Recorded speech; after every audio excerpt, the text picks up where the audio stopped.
Call the meeting to order.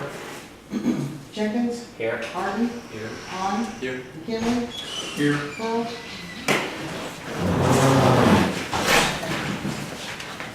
Pledge allegiance to the flag of the United States of America and to the republic for which it stands, one nation, under God, indivisible, with liberty and justice for all.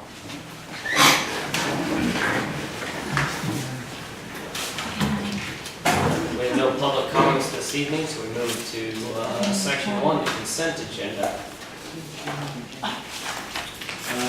Motion to approve the consent agenda? I'll second Any discussion? What's quick Frankie like that? There was a tree out on the right of way over by Jerry Beasley's that during that windstorm had split. It was hanging over a lot of our power lines and the other utilities in there. So we got a hold of Chris Franklin to come in there and take just the damaged part down. On that same thing, in the future, do we have the capabilities of handling some things like that ourselves? I know this was short notice, and I was gonna thank you for getting on it so quick. You already knew about it before I got up there, but that's just one of my questions. Well, the guys have trimmed some trees, Okay. and unfortunately, if you see on here, on the city manager's report, it seems that the Department of Labor has gotten real touchy on if you haven't had specialized training in specific fields, even for tree trimming, then you can get your butt in a jam. But on some areas, they have trimmed trees before. Okay. And this particular one, Mac, it did need some attention, and it looked like he knew what he was doing. Right, it needed attention right now. Right. Any other discussion? Call it. Jenkins, Yes. Martin, Yes. Han, Yes. McKinley, Yes. motion carries. And we move to section 3, new business. I make a motion to adopt ordinance 922, 2013, 2014 appropriation ordinance. I'll second. Any discussion? It's just our normal yearly, Yeah. just in line with the budget. Call it. Martin, Yes. Han, Yes. McKinley, Yes. Jenkins, Yes. motion carries. Moves us to section 4, other items, city manager and his report. Just a couple things on there. I had sent a couple emails out to Western Utility. They're the contractor that was hired to do the horizontal bore to get water out to South Park.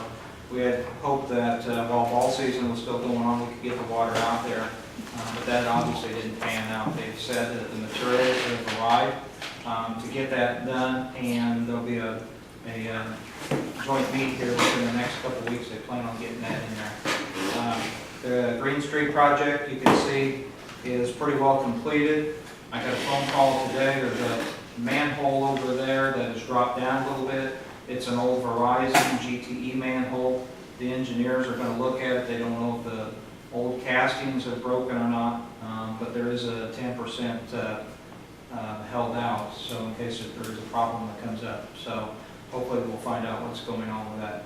While the sidewalk was being worked on, some of the stucco had come off down the lower areas of that building.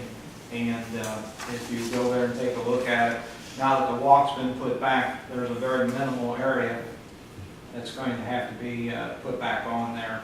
And instead of hiring a company to do that, we're just going to have the city employees go over there later. And I had called and talked with Mr. Jenkins that owns the building, and he was in agreement with that. Didn't have any issues with that. Plum Street overlay, that's through the MFT program. IDOT has had the publications.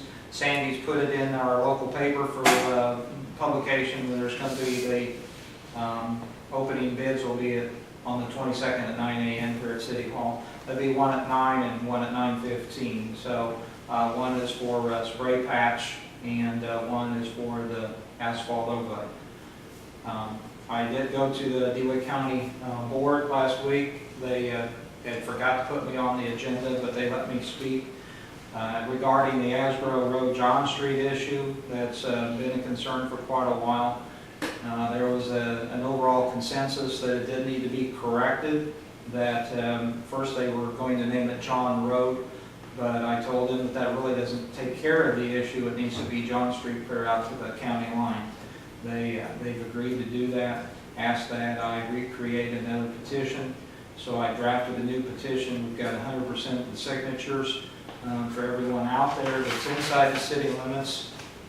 And so now I'm supposed to go back Thursday night and present that petition to them, and they are supposed to pass that at that time. We've had some issues with fences being built underneath our power lines. People are blocking out to where our electrical crews can't get to the power lines, can't get to a water meter. It's becoming quite an issue. So Mike Bradford was in here, the zoning officer for DeWitt County. We discussed it a little bit, and we both kind of came up with maybe we need a local ordinance pertaining to the erection of fences. You come in, you get a local permit so we can check and make sure that the utilities aren't going to be blocked before the zoning issues a permit. We have an annual inspection of the water plant coming up this Thursday from the EPA. I understand that it's just basically a routine inspection. And we've had the Illinois Department of Labor in here. They went through all the buildings. They talked to all the employees, went to obviously all the departments. And there are some violations. A lot of them are very minor. They said that they would send out a letter letting the city know that they're very proactive in safety and that they appreciated that. Some of the things were like a light plate cover being missing or an exit sign not being up where it needed to be. So that's pretty much it, folks. Any In questions? regards to the zoning, just the right-of-ways in general, not just blocking with fences, but people who have stuff in these alleys that are in town, I think need to be distinguished out to make sure, and people who border onto that alley need to be let know if you've got something back there to get it out. Right. And start doing that, because that's something that's always been a problem in this town. There's brush back there, or whatever going out, it needs to be trimmed up either by them or by us. And we need to have them opened up, because there was a reason for those. And if we got into a major ice storm or something in the winter, it would be a pain to get back into. Now, certain places, the city's kind of screwed. Certain places over the years somehow, you know. In my town, there's no right of way to get to the poles. There's no right of way to get back to the poles and do anything electrical work. Well, I know that last fall, a person's yard got tore up, and the issue wasn't in their yard, it was in the neighbor's yard, but the only way to get to where the electrical problem was to tear up somebody else's yard. And it's unfortunate when that happens, and that's because the person built a fence and they blocked our utilities. So I think it's something that's really, it's probably past due, needs to really be looked at. Yeah. So I'm gonna, I'll get back with Mike Bradford and see if we can't get some type of an ordinance drafted, and I'll bring it back to you to see if you want to pass it. Other questions? Yeah, go ahead, Josh. No. Getting back to that address change out there, he does go by John Street now, Who's that? Liquid Edge. Yes, he does. Okay, so, Everyone out there goes by John Street now. okay. The petition, which is laying on my desk, if you look at it, they all have John Street addresses. There's one house north of Monsanto that is a rural. I didn't go to them. I didn't, because I wasn't required to by the county board. So Does he know that you went to the board? yes, he does. Yes, because he had to sign the petition. He had to sign the petition, so, yeah, and you told him you're gonna be going back out there the 18th. Mhm. Okay. Shame on the county for the way they name the roads in the county. They should have never done it that way. They should have known. It's so difficult. Years ago, there was High Road was west of Farmer City, and we told them then that that was an issue because if you went down High Street, you could cross High Road, and finally they changed that. So Any non-agenda items, or like, you want to say any questions to the manager or his report? Any non-agenda items? Entertain a motion to adjourn. I'll make a motion to adjourn. Call it. Han, Yes. Kinley, Yes. Jenkins, Yes. Harden, Yes. motion carries.